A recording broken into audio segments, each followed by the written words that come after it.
Welcome! As you probably know, if you've seen some of my previous wheel throwing videos, you know that I prefer to throw on beds. There are many reasons for that, but one of them is that I find it so much easier to remove my pots once I made them. But also because I do sectional throwing, where I need to put the pot back on the wheel at exactly the right position. But there are many different kinds of beds, different materials, commercial, homemade, and some of them are better than others. So in this video, I'm going to talk about my experience and test some of the newest beds that I just got.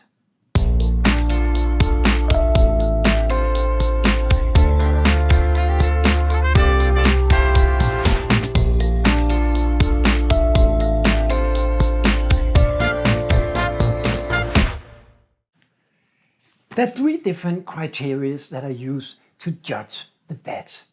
First of all, they need to be strong. I don't want them to wear out in like a few throws. So I want them to last, maybe not a lifetime, but as long as possible. It's also important to me that the clay sticks well to the bed.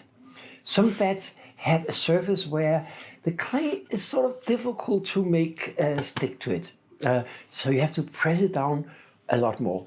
That's true for the very shiny beds, also to some degree the plaster beds. So I like my beds to be as sticky as possible. The other thing is I like to use beds that somehow suck out some of the moist from the clay so that the pot releases itself. So I don't necessarily have to cut it loose.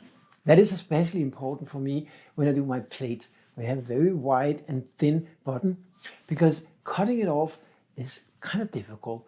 Very often the wire will bend up and you will get a wrong shape on the button, or it will even cut through the button. And so I like my pots to release themselves. That requires certain material.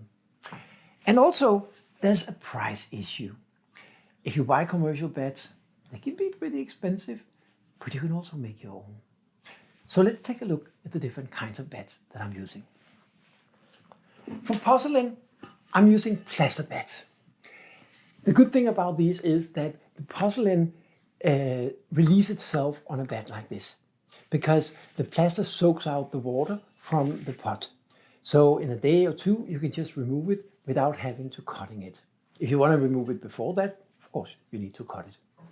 The downside of this bed is that it doesn't have any pinholes. So I can't use it on my wheel, but I use it in a different studio where we put a layer of clay and then we glue it onto it. It works okay, except it's difficult when you want to put your pot back on the wheel in exactly the same position.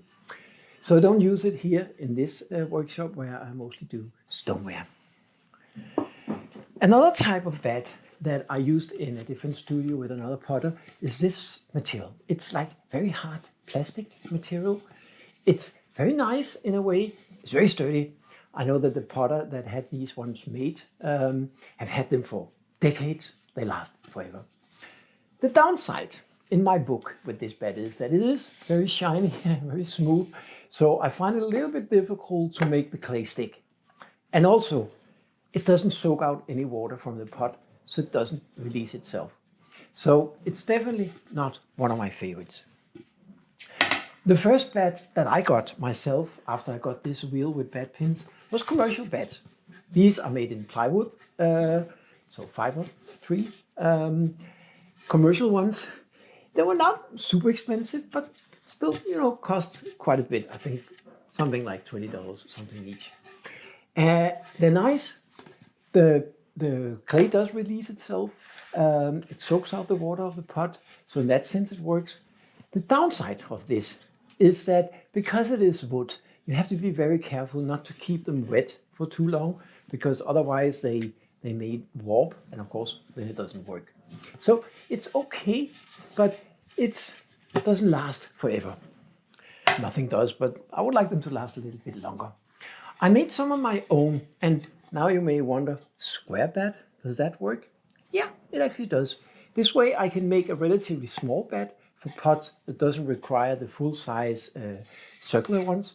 And I just cut the holes for the pins in the corners. And that actually works really well. And they're super cheap because I buy a full sheet. I don't know the size of it, but they're very big.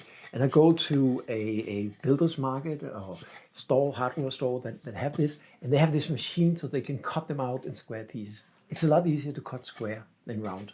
So these ones, they work well. I had these ones for, I don't know, 2-3 years, and they still look good because they're not so big. They're not so easy to warp. So they actually been working well for me.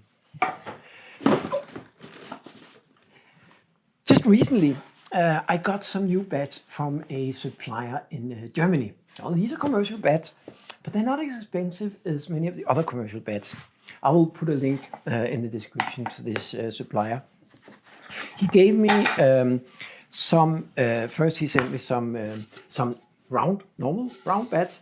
This is a sort of Masonite or MDF, as we call it here. That is a very nice bat. It does suck out the water. They do release themselves. The pots do release themselves, and so far it looks like they last a long time. There's less risk of these ones warping compared to the wood, but of course you shouldn't leave them soaked in water for too long time.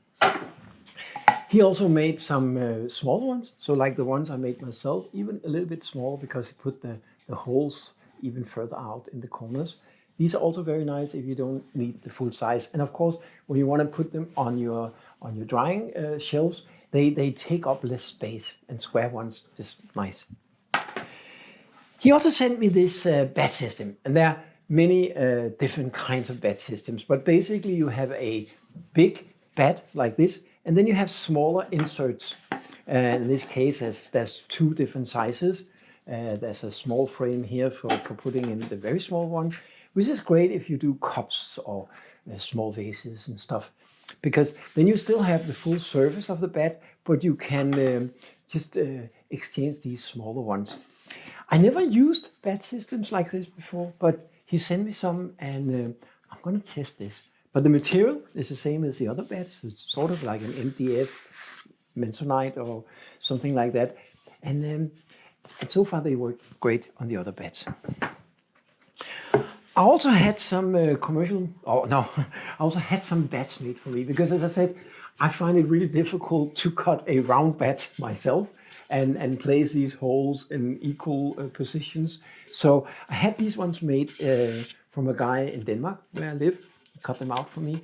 And this one is made in, also we call it MDF, I think we call it Masonite in the US. But it's a water-resistant material. So it's not waterproof, but it's water-resistant. So far, they have turned out to be my favorite bats. The clay sticks really well, but it still releases itself within a day or 2, depending on the weather and temperature, humidity, and so on.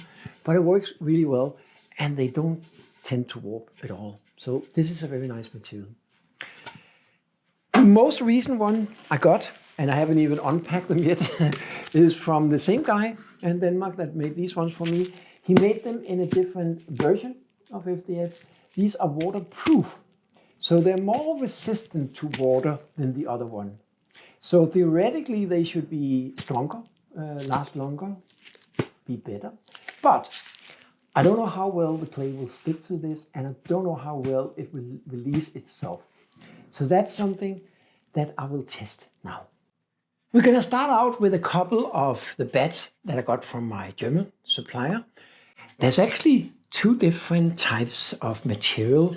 It feels more like the same, but one is light, one is dark. I have to ask him why that is. There is one physical difference.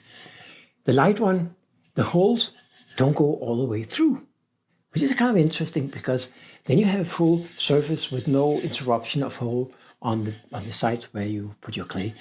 The other one, more traditional, with the hole going all the way through, which in this case, where I'm going to throw some cups, doesn't matter. So let's see how they work.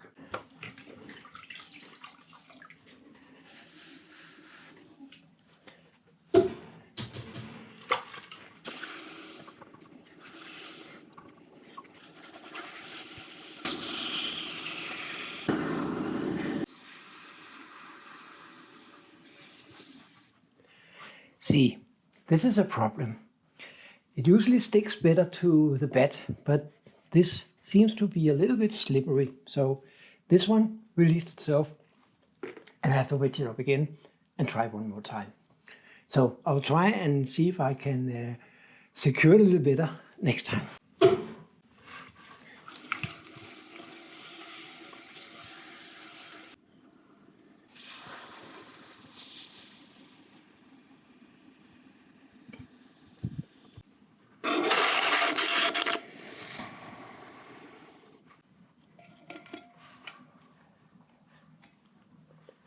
Now it'll be interesting to see if this darker bed sticks in a different way than the light one. I think it was a little bit slippery, but again, beds are different and probably just need to get used to it.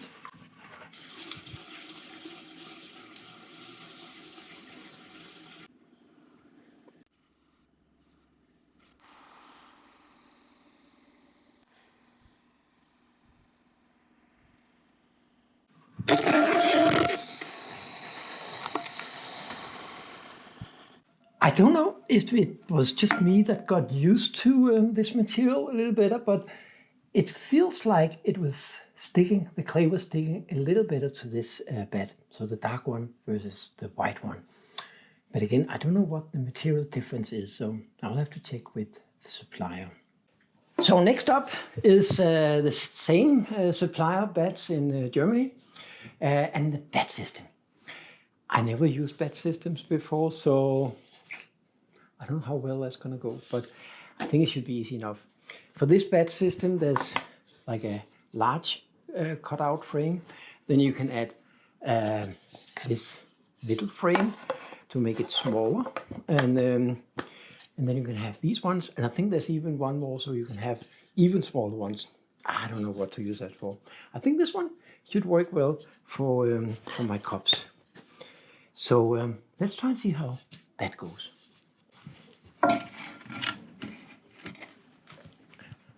They fit well. That's a good start.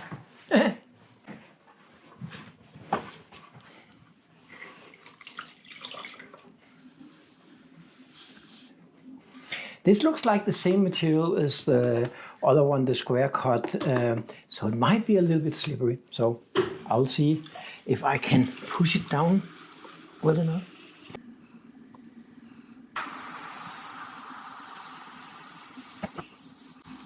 See, that's one of the problems that I've foreseen with this one.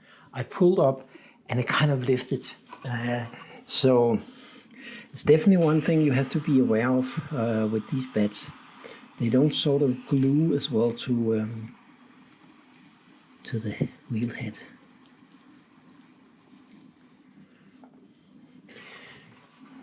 I have to be a little more careful, I guess, when you're pulling.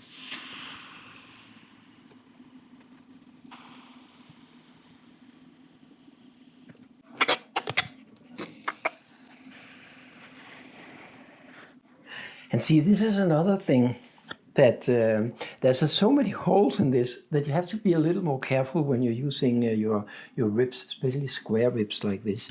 So it definitely takes some getting used to, but other than that, the bed seems to work fine.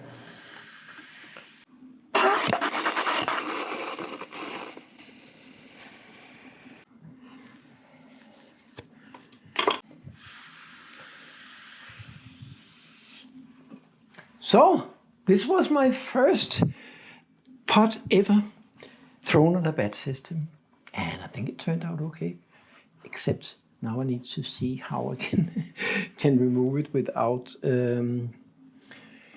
moving into this. I think I need to actually move it a little bit.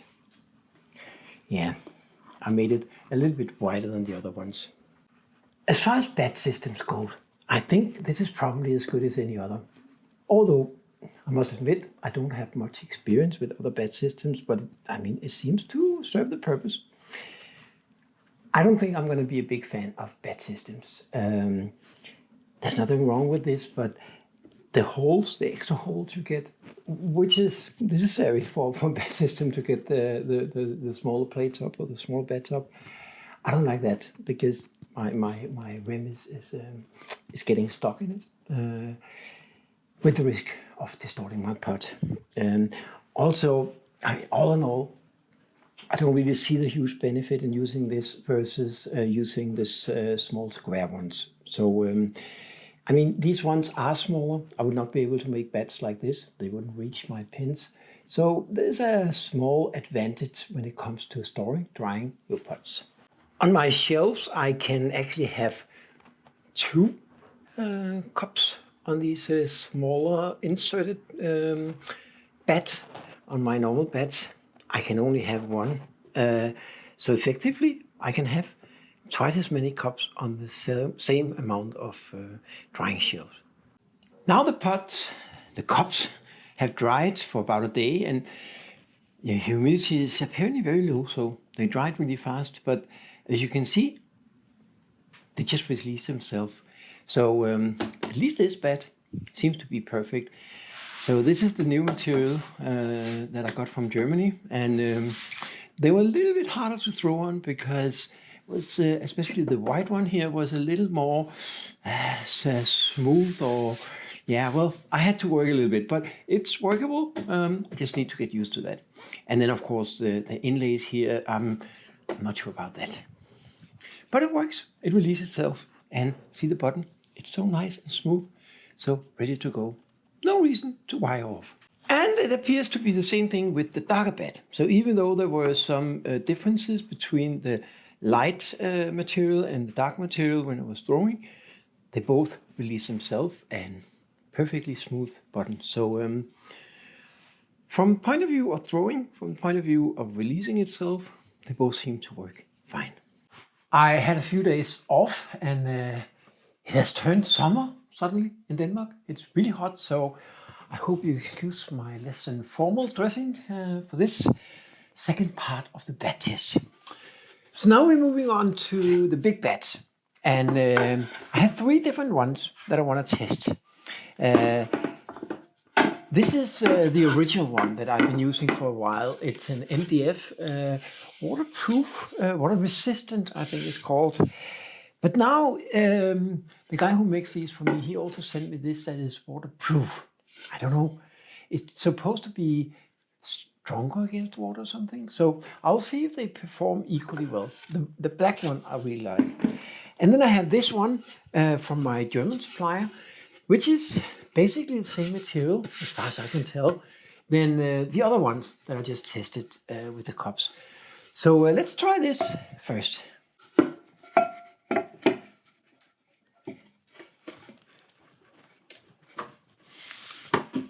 I'm going to throw a plate. I've been doing lots of plates before, but this one's going to be a little bit different. But for the purpose of the bat testing, that shouldn't make much of a difference.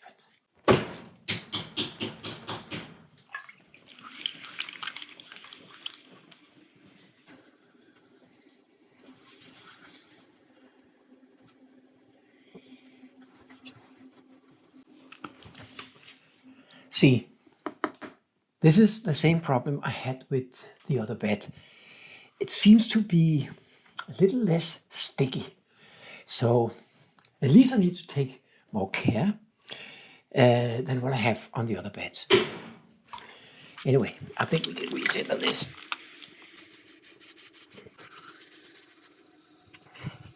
It's always a little more work when you have to recenter, but I think we'll get there.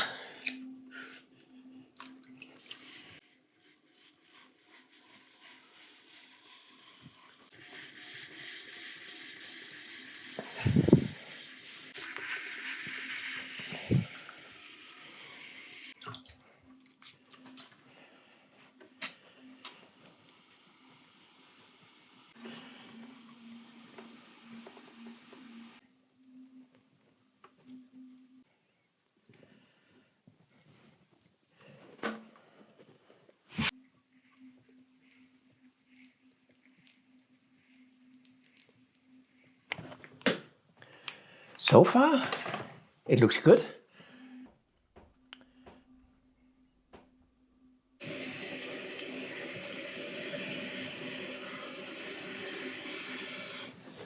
without distorting it.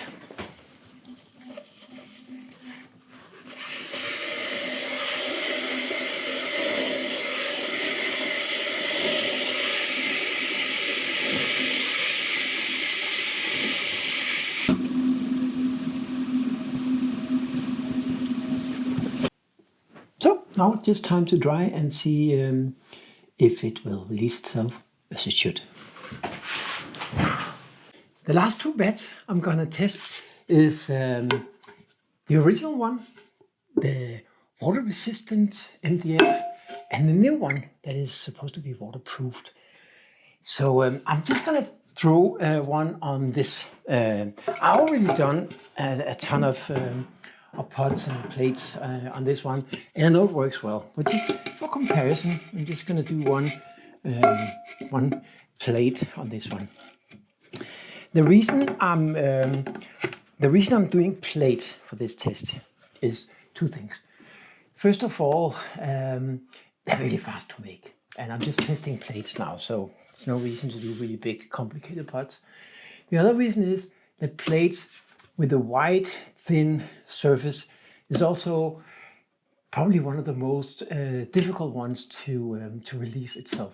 It's easier with a tall, heavy pot with a smaller surface, smaller foot. So that's the other reason.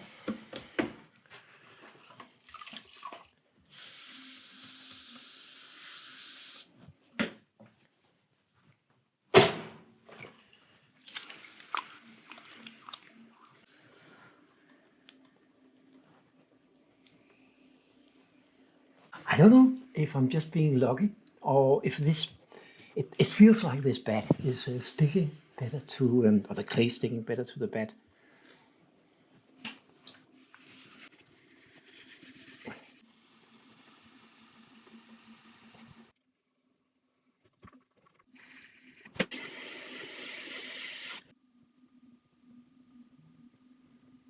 It did feel like the clay was sticking better to this bat. I could be wrong, but at least I really like this bat. The last of the big round bats to test is this one that also was specially made for me by a guy in Denmark, but with the waterproof material. I think that's what he called it. So supposedly it should resist the water even better, but I'm curious how the click will stay. I'm curious how the click will release itself. We'll find out.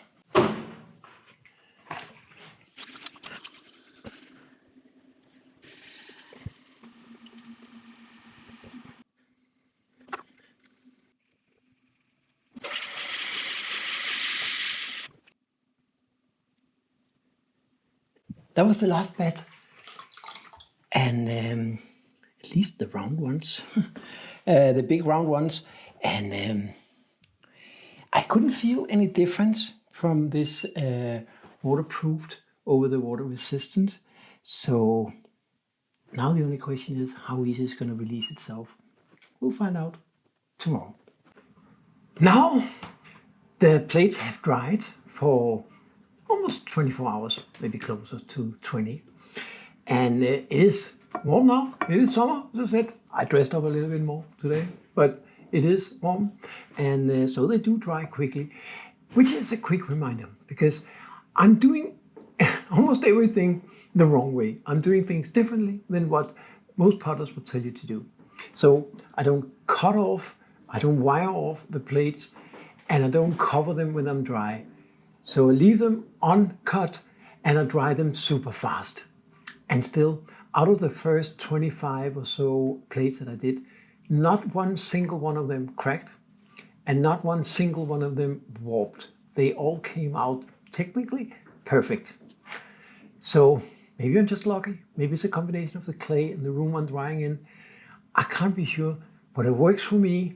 So in case you're thinking about doing plates, don't worry too much. Don't listen too much to what your teachers and more experienced potters say. Just try it out.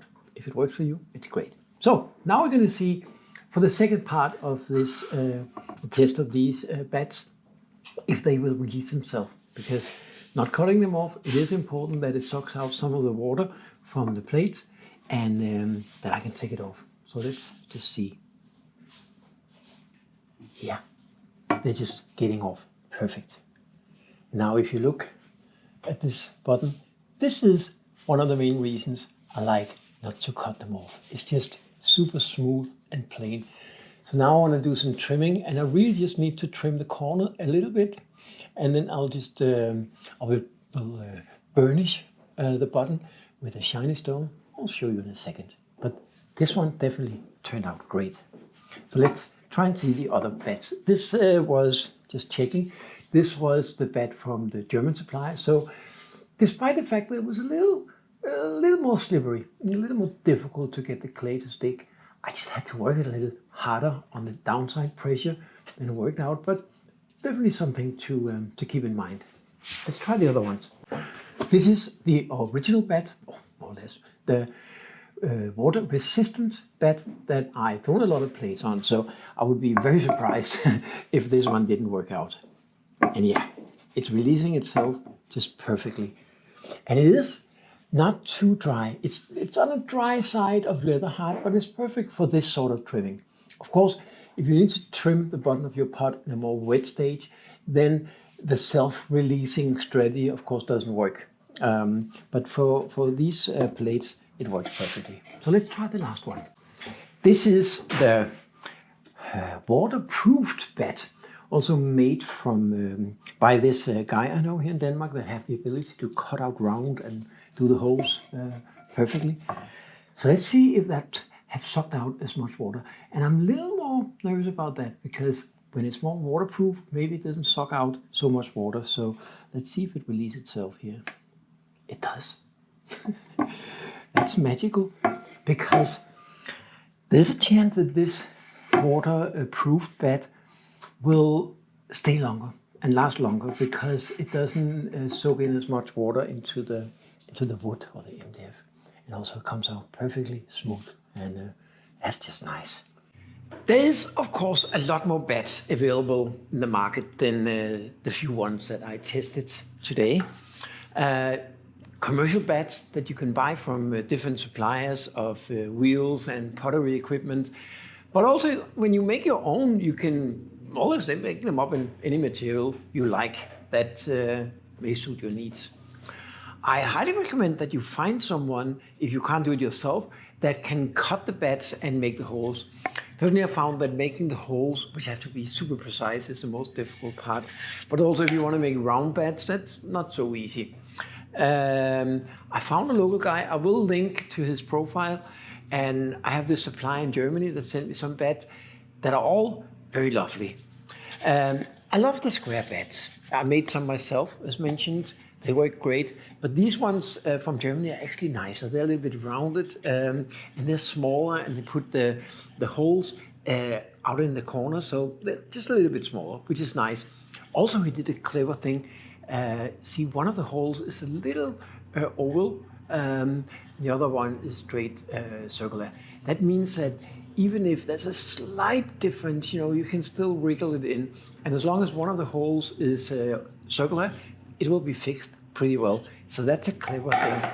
And the other thing I really, really like is this idea of having a bat that is thick enough that you can just make the hole halfway through, something like that. It's enough for the bat pin to fit, but you get a clean surface on the top. That is a really clever thing. Of course, you need a drill where you can limit how deep it goes in order to do this, or something. The bat system that I got seems to work fine if you like bat systems. I don't think it will ever be one of my favorites. I don't really have a need for it. I think that when I do smaller things, these ones are perfect.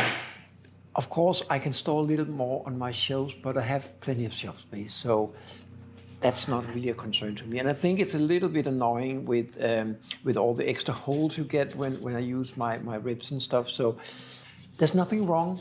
And I highly recommend, if you're looking for bat system, to check out the supplier. I will have a link in the description, because it appears that he's a little bit cheaper than at least some of the other bat systems. And it works great. Then there was, from the same supplier in Germany, the round bats.